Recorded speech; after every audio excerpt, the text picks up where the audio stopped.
What's going on, guys? Bruce here, and welcome back to the channel. Holy shit! Oh my. What is up, guys? Welcome back to the channel. So we are doing some crazy cool things tonight. I actually have some subwoofers out of my old truck. We're gonna get put in the old flatbed because we're gonna be thumping to some up church or some kind of country music here tonight very soon. We've got this Cummins motor. I'm doing a little bit of work too. I built this motor a couple months ago. We're finally getting back to it to get it knocked out for the customer. It was a VE engine. We're P-pumping it, doing a lot of work to it, cam, blah, blah, blah, all that good stuff. I'm going to jump back to the video. I'm going to roll the clip from last night where we fixed fifth gear in the flatbed. All right, so we got the flatbed pulled in the shop. Like I was telling everybody over the weekend, I was going to make a video on what happened to the transmission and what broke on fifth gear. So we've got it on the lift. About to get it put up in the air and see what the heck broke and what's going on and get it fixed up. So we've got the dry shafts pulled out of it. Ray's gonna pull the transfer case. Then what we're gonna do next is we're not gonna remove the cross member just because it's a pain in the ass to take it in and out and all these bolts. So we're gonna remove the transmission mount and then the transmission mount bracket, and then we're gonna pull the rear transmission cover case, whatever you wanna call it, off the trans, so we can get to the gears to find out what happened in fifth gear and get it fixed up. All in all, this should only take around 45 minutes to an hour, all said and done. So we're gonna get it snatched out and see what the heck's happening. So we got the case off the rear of the transmission. As you can see, we have the top fifth gear. This is the nut everyone talks about coming loose. It's all still intact. We've actually spun the teeth on the synchronizer cone. So we're gonna get it removed and I'll show you what broke. Hold that.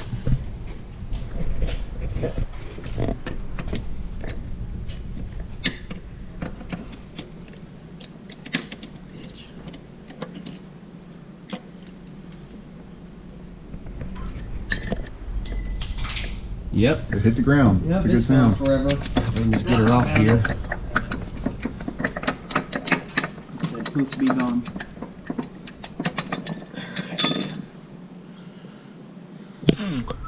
And right there you can see the teeth that are on the inside of there are just completely wrung off. There's nothing left of them. So we've got another one laying around. We're gonna get slapped up in here and send it back to work. Alright, so I've got the new fifth gear cone, synchronizer cone, that's got all the teeth in it. We got dug out of our trailer out back. We're gonna get the new well, not the new one, but synchronizer is already in there. We're gonna slide the new cone on it. The new used cone. And get the snap ring, put on it.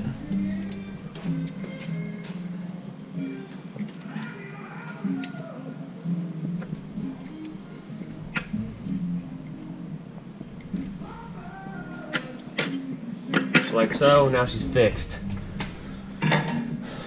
Next time this happens, I'll have more time because we're in a rush to do some filming tomorrow with the truck. I will have more of a chance to do a couple things to make this last longer than it did. So hopefully we don't have any issues immediately with this again. We don't plan on going drag racing anytime soon, so cramming that fifth gear real hard and this happening probably won't happen anytime soon. It's all fixed. We actually sheared the teeth off of the rear fifth gear cone, but it's all fixed up and running now. We're gonna get it pulled in the shop and get the subs put in. I got a couple of little things that doesn't have a radio. We're gonna get the radio put in. Like I said, we got a couple of the small things I'm gonna do to the dash so I can actually charge my phone and stuff like that. So we're gonna get it pulled in and get started on it. All right, so like I was telling you, we have a lot of stuff going on tonight. I'm going to be installing my subwoofers and my amp out of my old mega cab and out of the single cab I had. Well, the single cab Dodge you've seen that I kind of started the channel with. And a couple other things along with the radio, 12-volt plugs so I can charge my phone, things like that until we actually get a dash in the truck. Just gonna kind of zip tie this stuff up. Just gonna kind of zip tie this stuff up so it will work and so I can have a radio and charger in the truck because I literally like driving this thing more than my Longhorn. So I've got my two JL W6s 10-inch subs. This box is actually built for a mega cab Dodge. It sits behind the back seat, perfect. It's made for it. But it just so happens to work almost perfect in a regular cab Dodge truck or really any regular cab pickup behind the driver's seat. So that's where we're going to put it. I've got a 1000-watt JL amp. It is a XD 1000/1V2 amp.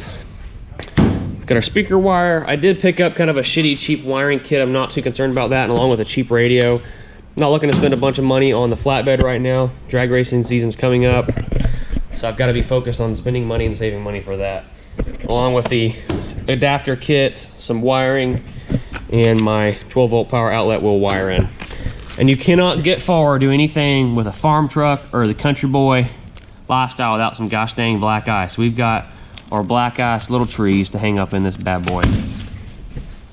Last but not least, we do have Diesel Gang key tags now available on the website. Make sure you go check those out. Been waiting a solid month for these things. I don't know where the heck they come from, but we've got them. They are really nice. This is the same stuff that Cletus McFarland, Street Speed, all those guys use, the same company. Nice, strong stuff. I actually had a Do It For Dale key tag on my drag truck key all year for, well, I got it back in like June of 2017. I still have it on my key actually. So we're gonna switch that over to Diesel Gang, but I definitely got hold of the Do It For Dale for a while. It held in there nice and strong, and you gotta do it for Dale, guys. So, all right, so we got the subwoofer box put in there. I did remove the factory tray that was in the behind the back seats and go ahead and trim it up some. As you can see right here, we've got it trimmed. The box is sitting right there, right up against it, so we can have some storage still. Walk around the other side.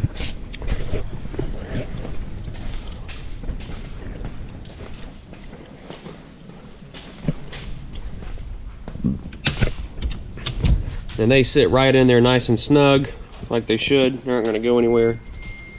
And with the seat folded back, still have full seat travel all the way to the back of the rack. So we're gonna get the amp mounted and then start wiring it. All right guys, so I've got the subs all wired in, the amps underneath the seat. We've kind of got everything stuffed in there to get it hooked up for now. I've got to go by the audio shop tomorrow to get a couple things like a remote for the amp. Right now the remote wire is just turning it on, but I need to get a remote to actually turn it up and down, because we can turn it up and down on the amp, but right now it's just way too loud. But as you can see, we've got the radio. I know you guys are gonna hate me for this, but I don't have a good dash, so to even support the radio. So we've got the dash tied back up, so it'll hold itself up from when we can shift, because sometimes our shifter does hit the dash. And I've got my radio tied down for the time being, and I've got my 12-volt port right here kind of zip tied up for now for the time being, so I can at least charge my phone. So we've got radio, we've got a phone charge, and now I can stand and drive this thing every day. Next, we're gonna get our black eyes hung up in the Country Boy truck. Well, we've got our Diesel Gang key tag hung up there for now. So yeah, check that out. So after getting the radio all hooked up and working, we can only add the rear speakers and the front tweeters since it's an Infinity radio truck. The factory speaker, I cut it all to shit like that, but the actual wires that run from the speaker down to the cone, I guess it would be, were corroded and just completely rotted off. So the factory speakers are no good. So I had some JL audio speakers from one of my old trucks laying around. So we've got one stuck in this side. The driver's side also doesn't work, but I have another JL audio speaker which I need to get repaired. I'm gonna try to run by the audio shop tomorrow to get that fixed, and we'll get that put in the driver's side. Guys, so the flatbed is all fixed up. We've got the audio all installed. I know this is kind of a boring video. Well, boring to me. You guys might find it interesting. Who knows? We'll find out in the comments. But tomorrow is going to be freaking amazing. Cletus McFarland, good friend of mine, customer, whatever the hell you want to call him. Just all around just weirdo, goofball, whatever. Anyway, so he's coming over tomorrow. We've got the new Suncoast transmission. They sent over a towing unit. The unit that's in his truck right now is a competition transmission. He had originally planned on having us do some twin turbo modification. He originally planned on having us do twin turbos, injectors, and a few other things. He's since then decided to tone it down and just stick with drag racing, making his drag racing vehicles go fast, like I've done with the Longhorn. I don't want to really do too much with that. I just want to drive it, make sure it gets me to track. That's why I've got, toys like the flatbed. I don't really plan on doing any crazy towing with that. Maybe pulling a lawn trailer or something like that with the four-wheelers on it. That's why I've got the Longhorn, and that's why he's got White Buffalo. So I called up Suncoast. The competition transmissions, those things do shift very firm, so that whenever you do have a high horsepower application, that firm shift turns into a nice smooth shift, because it's preparing for that huge power to be happening in between shifts. So they've sent us over a tow transmission. We're going to get that swapped into his truck. Should shift a lot smoother and nicer, be more tow appropriate for what he's planning on doing with it now. So we're gonna get that installed tomorrow. We're gonna be doing some cool videos for Truck Central, kind of goofing off. I will be doing some stuff for my channel also, and also be doing, including tomorrow, we'll be doing the video for my channel. We'll be doing, we'll be installing the transmission and adjusting valves and a couple other things on his truck. So make sure you guys stay tuned. Hit the like button, subscribe if you haven't, because man, I don't understand. I have averaging like 20,000 views per video, but for some reason I only have 16,000 or a little over 16,000 subscribers. I'm not complaining whatsoever, guys. The views are freaking killing it, but hit that subscribe button. Hit that subscribe button. I know I've got viewers that are not subscribed. Make sure you smash it, guys. The content coming is going to be insane. We have a lot of funny stuff coming up. That's the plan with my channel, is to be just really funny, outgoing, off-the-wall, crazy shit. Nothing's really planned or scoped out. And just building badass stuff. I just want to have fun. Make fun of some other people every now and then. Talk about things. Make sure you guys leave comments down below, and I like replying to your comments in the video, which gives me a lot of stuff to talk about. So hit the like button. Again, subscribe if you haven't, and catch you in the next upload.